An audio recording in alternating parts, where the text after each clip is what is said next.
Today on Still Kiwis and Characters in Motorsport, Tony Cotman talks the future of IndyCar racing.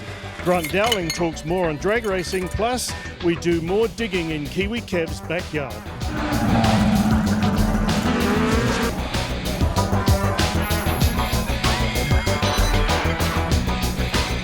Hello and welcome to the last show in this series of Still Kiwis and Characters in Motorsport. Today we start by talking again with Tony Cotman, and he gives us a glimpse into the future of IndyCar. Tony, what's your role with the league these days? My role is to officiate the Firestone Indy Lights Series and steward in the IndyCars. So in the IndyCars I watch for replays and accidents and penalties and those type of things. And Indy Lights just to officiate the whole series. Race director is another word for it, or a senior official they call it here. So when there's action on track, you're actually in race control watching all this happen? Yep, I have the best seat in the house, obviously, particularly at an oval.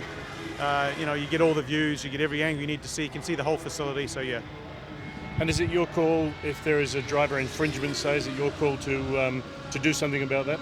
In the Indy Lights, it's my call solely. In IndyCar, I make a recommendation to Brian and it's his decision. IndyCar formed a sort of a steering committee. What's your role in that? Yeah, they've called it the Iconic Committee, and the goal is to look towards the future of IndyCar, engines, chassis, those type of things, where it's going as a business. And I'm just a member of that committee. There's seven people on the committee, and our role is to sift through all the proposals that are in place and to make a recommendation for IndyCar for the future. So what is the future of the IndyCar series? I see the future pretty bright, to be honest. I mean, it's weathering the economic downturn quite well right now.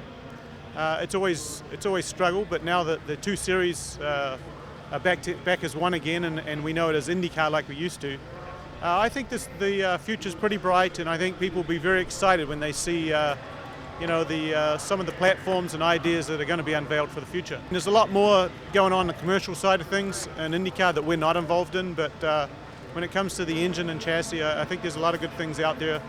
There's a lot of creative ideas which this process has brought to the top, and I think IndyCar fans in the future will be pretty happy with the direction. You got to look where the market is, and like it or not, temporary circuits are popular. And they're popular because it's more about taking the racing to the fans than the other way around. IndyCar will always have oval racing, always needs it, speedways, short ovals, it's about diversity. But I think you'll see that in the near future, a majority of the races will be run on road and street courses. And will Indy Lights continue to be part of the future for IndyCar? Yeah, Indy Lights will be part of the grand plan, absolutely. I think you'll find 2 or 3 years' time here that the vehicles may be a little closer to each other than they are now. And, the goal is with the whole Road to Indy process that's been put in place is to actually give a clear direction for drivers to get to IndyCar, and obviously that is through Indy Lights. Now, you've been in the US for an awful long time now. What's the one thing you miss about New Zealand? Pixie caramel bars.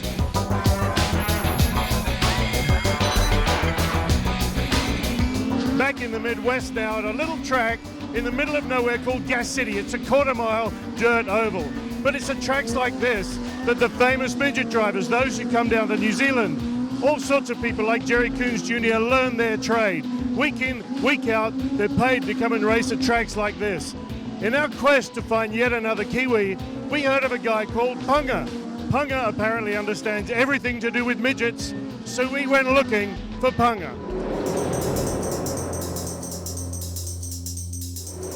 Glen Martin, wherever we have been around talking to people about midget racing and speedway, they also go see Punga.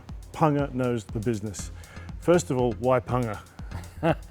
It's a nickname created from New Zealand by a guy I used to compete with, and a top midget driver, Grant Wilkes, and it's sort of stuck with me ever since. It's just a nickname he gave me. Punga, where did your racing heritage start off in New Zealand? Kiki, just out of Te Aomuru. And that's where I contracted and started racing, and then to Western Springs, Bay Park, Stratford, Palmerston, all over the country. Nine Racing is a very professional organisation. It's quite an industry of sprint car, midget car and speedway racing here. Definitely because of the local tracks, and a lot of the dirt guys started here and a lot of pavement, but It is. Indiana is the place to be. We hunted high and low for a guy in NASCAR, a Kiwi in NASCAR. And when we finally found him, it was Kevin Duncan, and now we find he's a very good friend of yours. Yeah, sure. Kevin played rugby in the same club as I did, and his sister was a roommate of mine, so it's a small world. So this is why they say ask Punga. Punga knows everything. Yeah, I don't know.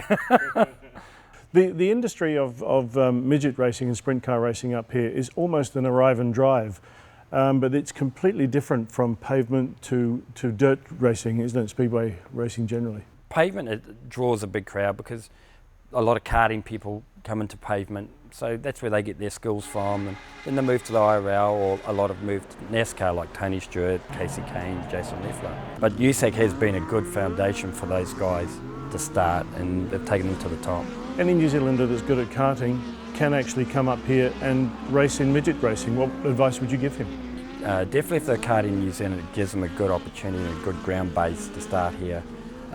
We've now introduced the Focus series, and it's a good step from the people in karting to jump into a Focus, and then they can step up into the big midget. So it's a good training basis. I would say they'd come from karting, they come up, do some Focus racing, get comfortable and established in that, then go to the midgets. And definitely all the big races, there's always the big guys there looking at the midget drivers, because it's good talent. So Nine Racing now has changed its focus a little bit over the last couple of years. Where's it actually heading? At the moment, the way we're heading is the company is doing development drivers. It's more of a rental drive, but it gives an opportunity of a family to come along instead of outlaying a lot of money to buy race cars, race haulers, workshops. We can, for a fee, put them in and do a season's racing. And a lot of people would rather go that way than have the initial outlay of a lot of money. We get the cars ready. We have a pavement teacher and dirt, Rusty and Dave Steele. So they get the expertise. They just turn up with their bag and helmet, and we take them through the race. And where is Glen Martin heading? Where is Punga heading? Is he staying in Indianapolis, staying in the USA, or is he heading back home sometime? Pretty much staying here at present. As I say, Steve's launched this new direction, and we really want to make that work. And so at present, we're staying here. Midget racing strong, so we're going to stay here. There seem to be an awful lot of Kiwis around midget racing here, building the cars, running teams like you are. Is there some sort of collective, a mafia of Kiwis? It is. I'd hate to get us all in one place at once. It'd be out of control. But yeah, it is. Like we said, we went to Bloomington last night, and I ran into Kiwi friends there who's actually racing, and they crew for Scott Dixon, Blair and Anton Julian. You obviously enjoy the life here because you've got midget racing all around you, and you go in the evenings as well. Yeah, I do, but it's also the people. That's like most sports. It's the people, being around the right sort of people, and midget racing and sprint car racing are good people, down-to-earth people. So we leave Punga and the team of Nine Racing to get on with their season. After the break on Still Kiwis and Characters in Motorsport, we revisit Kev's backyard.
Fullerton, California is home to Silverfern Racing, and for Lynn and Grant Downing, Silverfern and drag racing figure very big in their lives. Grant, your job finances your racing, so what is your job? I'm a chassis builder. I work for Worsham Racing. Dell and Chuck Worsham own the race shop. We build chassis for Alan Johnson Racing, which Dell drives. We build for Gary Densham for his fuel funny car. We do block repair for a couple of teams and just fabrication work. And how long have you been doing that job? Oh, I'm actually a boat builder by trade in New Zealand. I came over to America in '92 and wanted to get into the racing side of it. So my first job was working as an R&D department, actually building electric buses. I did that for about 6 months and then started my own chassis shop. And I had that running until 2002, where I closed it down just to work solely for Dell and Chuck Worsham. Now, don't be modest here, but you have a reputation as a good car builder. So what makes a very good car builder? I think what really helps me to try and do the best I can is I build them and I drive them and I work on them at the racetrack. So when I'm putting a car together, I know what it's going to take at the track to make that job as easy as you can. So we might put extra holes in a chassis with a doubler to get a cable out of the way to make it easier to service the car. So it's just that and just patience, having the opportunity to have the time to do a nicer job and use all the best parts we can. I think that's what makes a nicer car.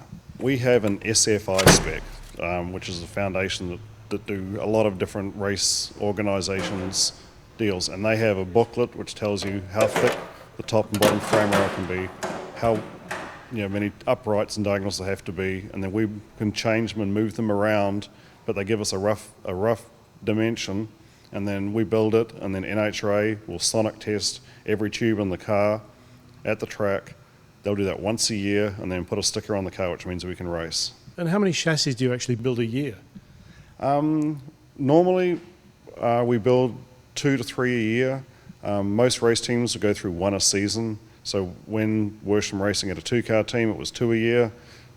Unforeseen crashes, you might have to front half one during the year, but it's not a high number of chassis. Body mounts, you normally go through 2 to 4 bodies a year when you have a 2-car team, depending on sponsorship, on payment, on painting, on if they want to run a different advert on their car for a different race. So body mounts takes up a long time. Building fuel tanks and oil tanks, you probably build like a couple of sets of those a year.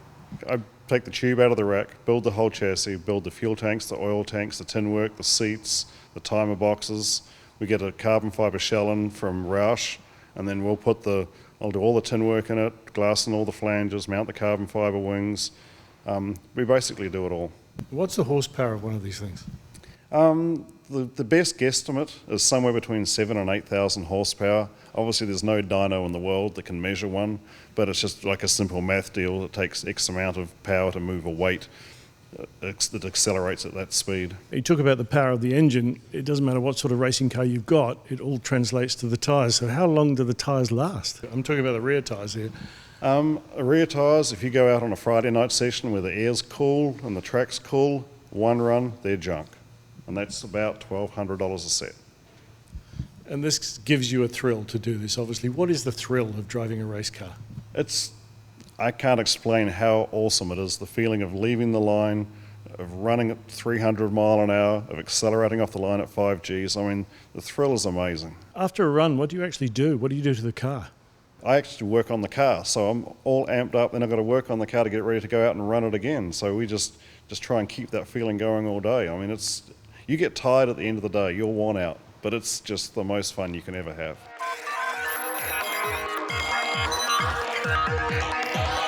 Further north in Ventura, I took a chance to have another talk with Kiwi Kev, aka Kevin Perry, about his current pet project.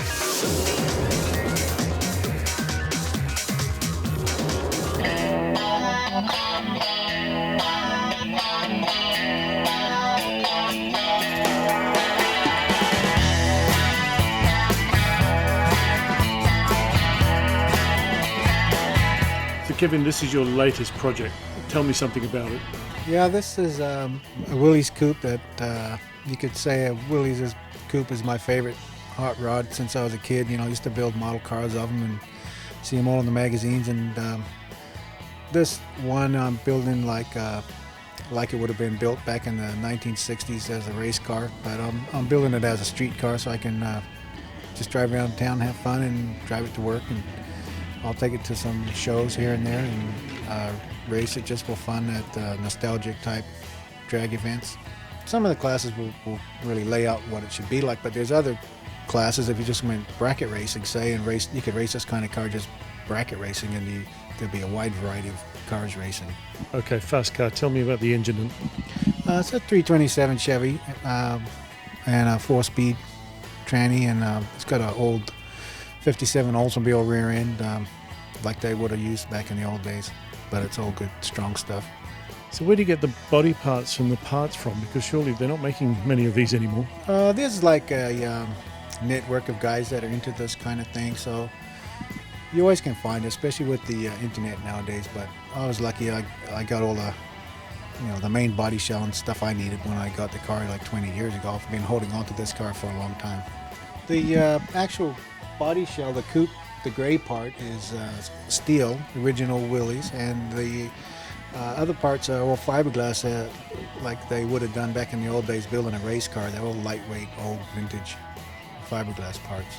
You just mentioned you've had this body shell for 20 years or so, so this is the latest project that's taken two decades to get this far.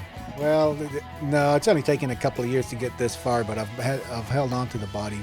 I had another one, the same kind of car, set up almost the same that I had back in the 80s, and I sold it when I wanted to buy this house, so I had to get down payment money together, so I didn't want to sell it without having another body so I could build one in the future, and so it just taken me a long time before I got to that point. So this is the project now until it's finished? Yeah, I plan on keeping this car for a long time. Of course, I never plan on getting rid of any of them unless there's an emergency, but this is the current project, and I should be driving it this summer. It looks like you got one or two more projects going on around here, though. Yeah, I have trouble staying focused, to tell you the truth.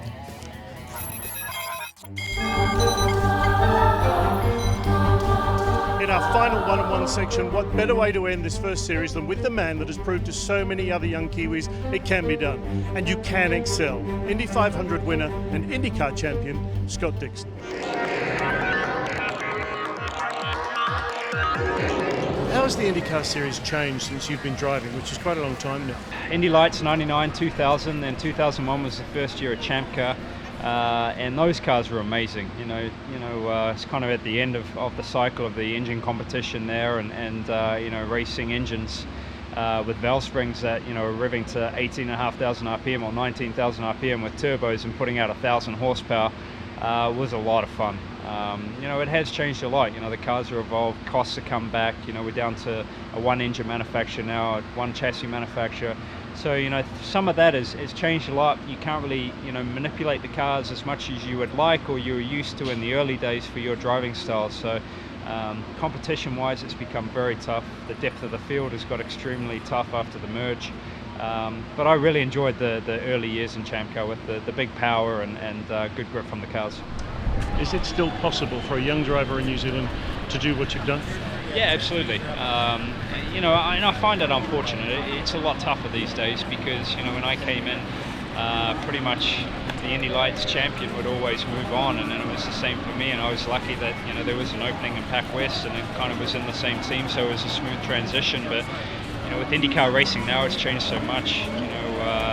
Some weekends you get an hour practice before qualifying, and then a 30-minute warm-up, and then straight into the race. And for a rookie, it's very tough. We have 6 testing days between 2 cars. When I joined, I did probably 30 or 40 test days before I raced. So, they make it a lot harder for the rookies, and that's why you haven't seen them come through. So I hope in the near future they change that so we can have some young talent come through. In Formula One, they drive on road courses or street courses all the time, but you drive on short ovals, long ovals, super speedways. What's your preference? I like the mix. Previous seasons it's always kind of been like a road course oval, maybe another oval, then a road course. This year they've broken it up into blocks of like 4 of each, which I think it's easier for the teams to prepare the cars. But I kind of like the mix back and forth. And IndyCar, I find you get a true champion. It's somebody that's good on a short track, a super speedway. Street courses, road courses, you definitely see throughout the season people having their bigger strengths, but I just like the mix. It's not all the same thing. It's not even always the same tracks. And I think the series is doing very well of working on that, and the profile of it's definitely coming up again. And you drive sports cars. Is that the future for you? Yeah, I love sports car racing. Long distance racing is so much fun. Especially when you're lined up with drivers that you've known. That's why I love the 24-hour every year, because it's pretty much with all Ganassi drivers, whether it's Juan Montoya, Jamie McMurray, Dario, Memo Rojas, Scott Pruitt. There's a long list, but there's not that huge added pressure on the one driver. You can kind of smooth that over. You've got 4 guys or 3 guys in the car at the one race, and you can work on things amongst yourselves. But I just love it. The racing's fantastic. You've got slower cars, faster cars. It's always some action going on, and to do the long distance races and get up at 2 or 3 in the morning and get out there and get on it, I actually really enjoy it. So I hope later in my career that's something I can do more of. I'd love to do Le Mans 24-hour, which obviously has just been. So or Australian V8s. That's something I'd love to do as well. So where do you see yourself in 5 and then 10 years? 5 years down the track, I would still like to say I see myself in IndyCar. Right now, outside of IndyCar, especially in America, it's tough to really, see myself doing anything else. I think as far as sports car, the Grand Am series is really good, but it's still not the level of the technical side. I did love driving the ALMS car with Gilles de Ferran, because they were kind of like F1 cars under big bodies, which was nice to work with, So I'd love to do maybe more of the European season of sports cars later in my life, but I'd say 5 years more in IndyCar, and then maybe do a bit of a stint down in Australia, hopefully, if I can put in some good lap times down there in the V8s. And do you think you'll come back to live in New Zealand sometime? I'd love to. It's tough, I live in America, my wife's British, and I'm from New Zealand, so we're kind of like, each year we go down to New Zealand, back to America, then over to England, and we're kind of scattered, and we're now doing alternate kind of Christmas trips and things like that. But I love New Zealand. It's refreshing to go back to. It's great to see humble people. There's not all the hoopla and chain restaurants and everything everywhere. It's nice to get back to good old hardy New Zealand. So I would love to in the future definitely spend more time in New Zealand.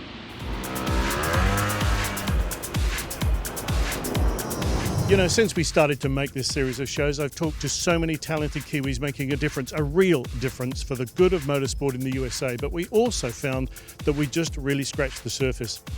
Thanks for watching over the past few weeks. It's been a real pleasure bringing these personalities to you. And next year we hope to uncover more talented Kiwis from around the world on Still Kiwis and Characters in Motorsport.